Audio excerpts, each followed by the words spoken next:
नमस्कार दोस्तों, स्वागत है आप सभी का सर्वात गुरुकुल में। मैं Vikas Rathore, no confusion only solution. आज फिर आपके सामने एक नई वीडियो में नए सॉल्यूशन के साथ। आज मैं आपको ऐसी टेक्निक्स बताने वाला हूँ, आपके पढ़ने का तरीका बदल जाएगा, याद की हुई चीज़ें याद रहेंगी और पढ़ाई में फोकस बढ़ जाएगा। आप स्कूल स्टूडेंट्स हैं या फिर किसी कॉम्पिटिटिव एग्ज़ाम की तैयारी कर रहे स्टूडेंट्स हैं, ये टेक्निक्स आपके बहुत काम आने वाली हैं। इस वीडियो को लास्ट तक ज़रूर देखें। देखो, मोस्टली जो स्टूडेंट्स रहते हैं उनकी यही कंप्लेंट्स आती हैं कि हम पढ़ते तो अच्छा हैं, हम याद भी बहुत करने की कोशिश करते हैं, बहुत कुछ टेक्निक्स भी लगाते हैं जिससे हम याद रख सकें उस चीज़ को। देखिए, याद तो करना आसान होता है, सभी स्टूडेंट्स आराम से याद करने की कोशिश करते हैं, मगर वही स्टूडेंट्स आगे निकल पाता है जो उस चीज़ को याद रख पाता है। तो दोस्तों, इसी प्रॉब्लम को सॉल्व करने के लिए आज एक हम नए सॉल्यूशन के साथ आए हुए हैं। तो चलिए दोस्तों, हम आपको बताते हैं वो टेक्निक्स जिनसे आप पढ़ा हुआ 100 का 100% याद रख सकते हैं। यानी कि आपने अगर एक बार उस चीज़ को पढ़ लिया और इन टेक्निक्स का यूज़ किया तो आप लाइफ टाइम उस चीज़ को याद रख पाएंगे और कभी भूल नहीं पाएंगे उस चीज़ को। तो चलिए दोस्तों, बात करते हैं टेक्निक्स पर। तो दोस्तों, मैं आपको सबसे पहले 5 टेक्निक्स बताने वाला हूँ, 5 टेक्निक्स, जिसमें फर्स्ट टेक्निक होगी माइंड प्लेस, सेकंड टेक्निक होगी कविता या गाना या फिर राइम्स तरीके से, थर्ड टेक्निक होगी सेल्फ स्टडी करना, फोर्थ टेक्निक होगी रिवीजन करना और फिफ्थ टेक्निक होगी जिसमें आपको कई सारी चीज़ें मिलेंगी। फिफ्थ टेक्निक के अंदर आपको हम कई सारी चीज़ें बताएंगे जो आपको करनी है, तो वो फिफ्थ टेक्निक में ही बात करते हैं। चलिए दोस्तों, बढ़ते हैं वीडियो में आगे। सबसे पहली टेक्निक है माइंड प्लेस। अगर दोस्तों आप पढ़ा हुआ याद रखना चाहते हैं और उसको कभी भूलना नहीं चाहते हैं तो आपको इस टेक्निक का यूज़ करना चाहिए और इसका यूज़ करके भी आप देख सकते हैं और ये काफ़ी इफ़ेक्टिवल है। जो माइंड प्लेस टेक्निक है, इस टेक्निक्स के अंदर हम अपने सब्जेक्ट से जुड़ी हुई चीज़ों को रोज़मर्रा की चीज़ों से जोड़ देते हैं। यानी कि जो भी हमारी स्टडी होती है उसको हम अपने डेली लाइफ के रूटीन में ला करके उसको कांटेक्ट करा देते हैं, जिससे हमें वो जल्दी ही समझ में आने लग जाती है। इस टेक्निक्स के अंदर हम सब्जेक्ट्स को अपनी रोज़मर्रा की चीज़ों से जोड़ लेते हैं। तो एग्जाम्पल के लिए हम बात करते हैं Salim Ali bird man of India. इस लाइन के अंदर इसको हमें याद करने के लिए कुछ नहीं करना है, केवल अपनी आँखें हमें क्लोज करनी है और केवल उस चीज़ को विजुअलाइज करना है। यानी कि उसको अपने ही तरीके से सोचना है। मान के चलिए ये सेंटेंस जो बोला गया है, bird man of the India, यानी कि एक इंडिया का मैप है और उस पर जो सलीम अली हैं वो वहाँ रहते हैं और एक दिन वो चिड़ियों के साथ खेल रहे होते हैं और उनका आपस में टक्कर हो जाती है और वो बन जाते हैं बर्ड मैन ऑफ इंडिया। या आपको विजुअलाइज हो जाएगा कि जो व्यक्ति थे वो बर्ड बने और उससे हमारा सेंटेंस क्या बनता है, Salim bird man of India. तो ये सेंटेंस कंप्लीट हो जाएगा और ये आपको विजुअलाइज भी रहेगा और याद भी रहेगा। तो इसके लिए एक सेकंड एग्जांपल मैं आपको बताता हूँ। मोस्टली ज़्यादातर स्टूडेंट्स ने वो देखा भी होगा, एक मूवी आई हुई थी सुपर 30, जो कि एक बिहार के टीचर थे उन पे बेस्ड थी।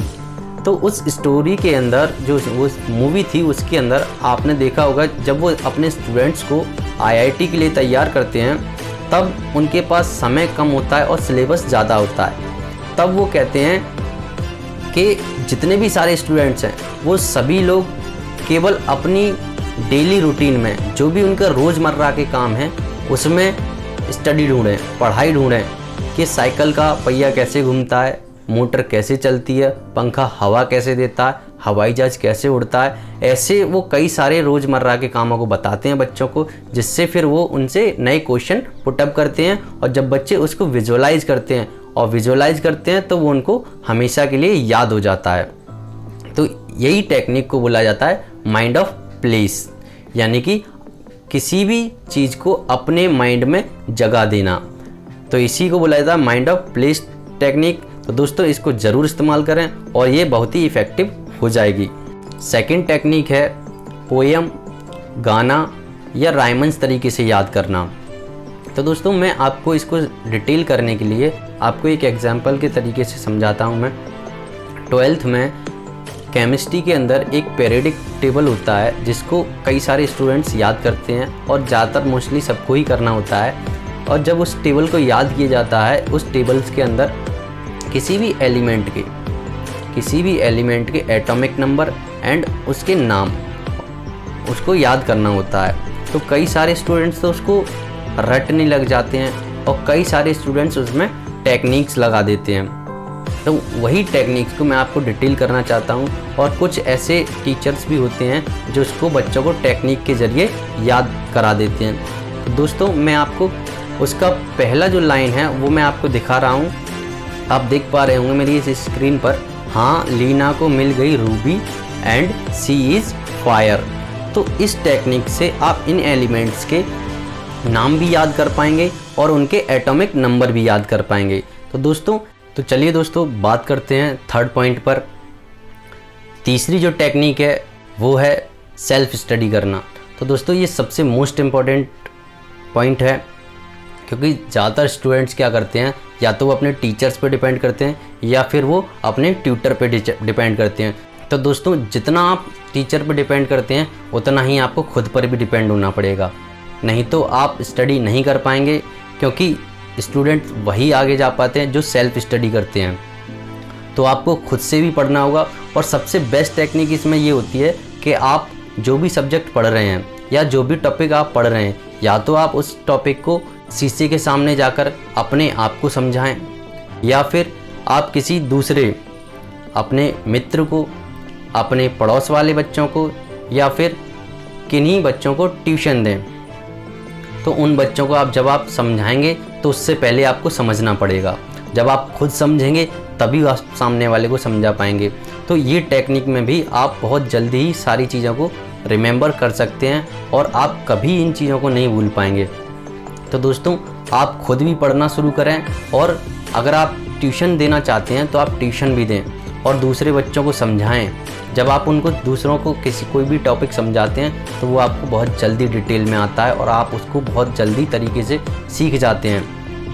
तो दोस्तों सेल्फ स्टडी करना बहुत ज़रूरी है अगर आपको लाइफ में आगे कुछ करना है। तो दोस्तों ये तो था हमारा तीसरा पॉइंट। अब बात करते हैं आगे। तो टेक्निक नंबर 4। अब टेक्निक नंबर 4 में आता है रिवीजन करना। तो दोस्तों स्कूल्स के अंदर सभी टीचर्स पढ़ाते हैं, ट्यूशन क्लासेस भी जाते हैं बच्चे, और कोचिंग सेंटर्स पर भी जाते हैं। दोस्तों जितना आप खुद पढ़ेंगे या फिर खुद उसको रिवीजन देंगे, जैसे आपने कोई एक टॉपिक को, जैसे आपने कोई एक चैप्टर पढ़ा और उस चैप्टर को आपने 3 बार रिवीजन कर लिया, तो वो चैप्टर आपको बहुत जल्दी याद हो जाएगा। तो आप कुछ नहीं करना है, आपको कुछ नहीं करना है। आपको डेली जो वर्क मिल रहा है, यानी कि आपके स्कूल से, आपके ट्यूशन से, आपकी जो भी क्लासेज है वहाँ से जो भी आपको डेली वर्क मिल रहा है आप उसको याद करें। याद करने के बाद रिवीजन करें, रिवीजन करने के बाद उसको लिखें। लिख नहीं सकते सुनाएं, कोई सुनने वाला नहीं है तो आप किसी भी कॉपी में उसको राइट करें। लिखने पर क्या होता है, आप जब लिखते हैं तो आपके तीनों सेंस काम करते हैं, आपका माइंड, आपकी आँखें और दूसरा हैंड। जब ये तीनों चीज़ें काम करती हैं तब आपको वो चीज़ बहुत जल्दी रिवाइज, याद, रिमेंबर बनी रहती है। तो दोस्तों अगर आपको अच्छे तरीके से याद रखना है तो हर टॉपिक को रिवीजन करते रहना है ताकि वो रिवाइज होने पर आपके ब्रेन में बना रहे। अब बात करते हैं टेक्निक नंबर 5। ठीक है, टेक्निक नंबर 5 में जैसे कि मैंने बताया था इसके अंदर कई सारे पॉइंट आएंगे। तो जिसमें सबसे पहला पॉइंट है नींद, जिस पर मैं एक पहला वीडियो बना चुका हूँ और जिसका लिंक मैं डिस्क्रिप्शन में दे दूँगा, आप जाकर उसको देख सकते हैं। नींद का सबसे बड़ा इफ़ेक्ट होता है हमारी बॉडी पर। अगर हम कम सोते हैं तब भी हम प्रॉब्लम क्रिएट करते हैं, अगर हम ज़्यादा सोते हैं तब भी हमें प्रॉब्लम क्रिएट होती है।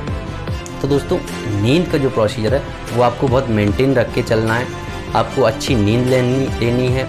अच्छी नींद लेने का मतलब ये नहीं कि आपको पूरे दिन सोना है या पूरे रात सोना है या फिर आपको सोना ही सोना है, बाकी कुछ करना नहीं है। तो दोस्तों अच्छी नींद का मतलब होता है आप केवल 6 घंटे या 7 घंटे की नींद लेंगे और वो भी बहुत अच्छी नींद लेंगे जिससे कि आपकी बॉडी रिलैक्स हो सके। तो आपको नींद का विशेषकर ध्यान रखना है। आपको सोने के टाइम सोने जाना है और उठने के टाइम आपको उठ जाना है, ना कि आप आलस्य या लेजीनेस में पड़े रहें। तो दोस्तों इससे भी क्या होता है, आपका माइंड जो रहता है डिस्टर्ब होता है और आप सही से स्टडी नहीं कर पाते हैं। अब इसके अंदर पॉइंट आता है सेकंड, जिसमें है कॉन्सेंट्रेट। तो दोस्तों कॉन्सेंट्रेट बनाना सबसे ज़्यादा ज़रूरी चीज़ है कि आपको किसी भी टॉपिक को पढ़ते समय केवल उस टॉपिक पर ही कॉन्सेंट्रेट रखना है, या कोई टीचर आपको वो समझा रहा है, पढ़ा रहा है, तब भी आपको कॉन्सेंट्रेट उसी चीज़ पर रखना है। ज़्यादातर स्टूडेंट्स का क्या होता है कि उनका माइंड जो रहता है वो डाइवर्ट हो जाता है, वो दूसरी दिशाओं में चला जाता है, या फिर वो किसी और चीज़ के बारे में सोच रहे होते हैं और टीचर उस टॉपिक को पढ़ाते रहते हैं। फिर घर आकर के बोलते हैं हमको याद नहीं रहा, हमें समझ ही नहीं आया, अब हम क्या करें। तो दोस्तों आपको कंसंट्रेट भी बढ़ाना है, और कंसंट्रेट बढ़ाने के लिए आप कुछ अच्छी चीज़ों को भी यूज कर सकते हैं। जैसे आप योगा कर सकते हैं, मेडिटेशन कर सकते हैं, जिससे आपका जो माइंड रहेगा वो कंसंट्रेट रहेगा। पॉइंट नंबर 3 में रहता है कि आप केवल वही गेम्स खेलें। आपको गेम्स खेलने हैं, समझ रहे हैं आप, गेम्स, पबजी नहीं, गेम्स खेलने हैं, यानी कि वो गेम्स जिनमें आप अपना ब्रेन लगाएं। ब्रेन लगाने का मतलब होता है कि आप उसमें किसी भी टॉपिक पर जाकर सोचें कि आपको ये क्या करना है, क्या चलना है, कैसे करना है। इन चीज़ों के बारे में जब आप सोचते हैं तो आपका ब्रेन ज़्यादा वर्क करता है और उन चीज़ों को याद करने के लिए शार्प होता है। तो जैसे आप उन गेम्स के लिए मैं बता देता हूँ आपको कौन से गेम्स खेल सकते हैं। आप पजल खेल सकते हैं, सुडोकू खेल सकते हैं, शतरंज खेल सकते हैं। ये जो गेम्स होते हैं इनमें आप ब्रेन लगाते हैं, और जब आप ब्रेन का यूज करते हैं तो आपका माइंड बहुत ही शार्प होता है और आपकी निर्णय लेने की क्षमता बहुत तेज़ हो जाती है। तो दोस्तों ये गेम्स भी आप खेल सकते हैं। तो आजकल तो टेक्नोलॉजी ज़्यादा है, आपके पास मोबाइल है, आप इनके एप्लीकेशंस को भी डाउनलोड कर सकते हैं। आप अपने हिसाब से जिस टाइम जहाँ भी हो वहाँ खेल सकते हैं, तो जिससे आपका ब्रेन शार्प होगा। अब नेक्स्ट पॉइंट जो आता है वो आता है एक्सरसाइज। ये तो मैं सबको ही कंपलसरी बोलता हूँ कि ये आपको करना ही करना होता है, क्योंकि आप स्टूडेंट हो तो आपको ज़्यादा ही करना होता है, क्योंकि आप ज़्यादा नहीं, आप 15 मिनट आधे घंटे का एक्सरसाइज पर डे प्रतिदिन के हिसाब से करें, ताकि आपकी बॉडी फिट रहे और आपका ब्रेन ज़्यादा शार्प बने। और जब बॉडी फिट रहती है तो ब्रेन भी अच्छा होता है। किसी ने कहा है कि स्वस्थ शरीर के अंदर ही स्वस्थ मन का वास होता है। तो दोस्तों अपने शरीर को स्वस्थ बनाएं, जिससे कि आपका ब्रेन भी स्वस्थ हो जाए। नेक्स्ट पॉइंट जो इसके अंदर आता है वो है हेल्दी डाइट। आपको अच्छा खाना खाना है। कई सारे स्टूडेंट्स जो रहते हैं थोड़ा junk food and fast food का यूज करते हैं खाने के लिए, और जब भी उनका मन करता है वो जाके फास्ट फूड खाते हैं। तो जब दोस्तों आपको सोचना चाहिए कि आप जब जंक फूड खाते हैं तो वो आपकी बॉडी जल्दी डाइजेस्ट नहीं करती, और डाइजेस्ट भी नहीं करती। दूसरी चीज़, उनमें न्यूट्रिशन बहुत कम रहता है, बल्कि ना के बराबर न्यूट्रिशन होता है, और वो हमारी बॉडी के लिए हार्मफुल ज़्यादा रहते हैं। तो दोस्तों जब आपकी बॉडी में एनर्जी प्रोवाइड नहीं होगी तो आपका ब्रेन काम नहीं करेगा, और ब्रेन काम नहीं करेगा तो आप याद करना तो छोड़िए, पढ़ भी नहीं पाएंगे। तो दोस्तों सबसे पहले डाइट ठीक करिए, व्यायाम करिए, अपने माइंड की कॉन्सेंट्रेट पावर्स को बढ़ाइए। अगर आपको कोई चीज़ याद रखनी है तो, और लाइफ में सफल होना है तो दोस्तों ये तो रहे हमारी 5 टेक्निक्स जिनसे आप पढ़ा हुआ हमेशा के लिए याद रख सकते हैं।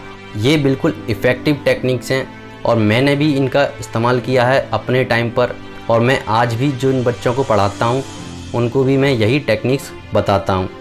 तो दोस्तों आपको हमारा वीडियो कैसा लगा आप हमें कमेंट बॉक्स में कमेंट करके ज़रूर बताएं, ताकि कोई भी आपका प्रॉब्लम हो उसका सॉल्यूशन हम लेकर आ सकें। किसी भी टॉपिक्स पर आपको सॉल्यूशन चाहिए आप हमें कमेंट करिए, और आप उस पर वीडियो बनाने की कोशिश करेंगे। तो चलिए दोस्तों मिलते हैं नेक्स्ट वीडियो में। माता पिता से प्यार करिए, देश से प्यार करिए। जय हिंद, वंदे मातरम।